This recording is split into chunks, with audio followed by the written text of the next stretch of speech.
একবার ভাবুন তো, হঠাৎ করে পুরো পৃথিবীর দুই ভাগে ভাগ হয়ে গেছে। একদিকে যুক্তরাষ্ট্র আর ইসরায়েল, আর অন্যদিকে ইরান, সাথে রাশিয়া আর চীন।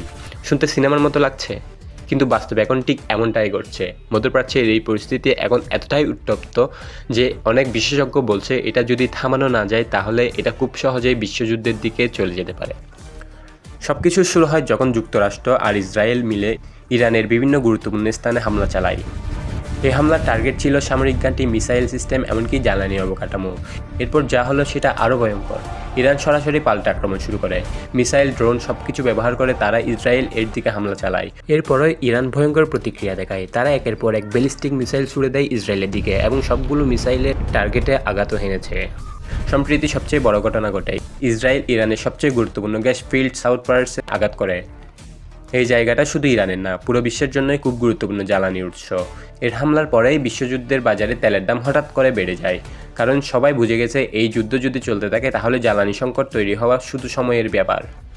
এখন আসল প্রশ্ন, রাশিয়া আর চীন এখানে কী করছে? অনেক রিপোর্টে বলা হচ্ছে ইরান সরাসরি তাদের কাছ থেকে গোয়েন্দা তথ্য নিচ্ছে, মানে কোথায় আঘাত করলে সবচেয়ে বেশি ক্ষতি হবে, কোন জায়গায় শত্রুর দুর্বলতা, এইসব তথ্য।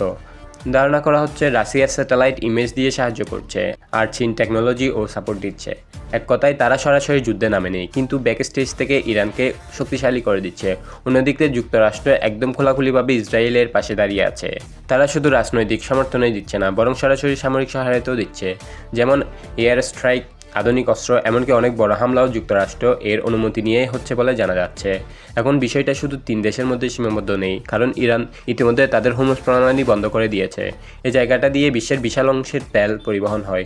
এটা বন্ধ হয়ে যাওয়ার ফলে পুরো পৃথিবীর অর্থনীতি কেঁপে উঠেছে। আর এটাই এখন সবচেয়ে বড় ভয়, কারণ এই যুদ্ধ যত লম্বা হচ্ছে ততই নতুন নতুন দেশ এতে জড়িয়ে পড়ার সম্ভাবনা বাড়ছে। একদিকে যুক্তরাষ্ট্র আর ইসরায়েল, অন্যদিকে ইরান, রাশিয়া, চীন, উত্তর কোরিয়া। ঠিক এমনভাবেই তো বড় বিশ্বযুদ্ধ শুরু হয়। ছোট ছোট সংঘর্ষ থেকে ধীরে ধীরে পুরো বিশ্ব জড়িয়ে পড়ে। এখন প্রশ্ন হচ্ছে, এটা কি সত্যি তৃতীয় বিশ্বযুদ্ধের শুরু, নাকি কূটনৈতিকভাবে এই পরিস্থিতি থামানো সম্ভব? আপনাদের কি মনে হয়? এখনই কমেন্ট করে আপনাদের মতামত জানান। এরকম সকল তথ্য আপডেট পেতে এখনই চ্যানেলটি সাবস্ক্রাইব করে রাখুন।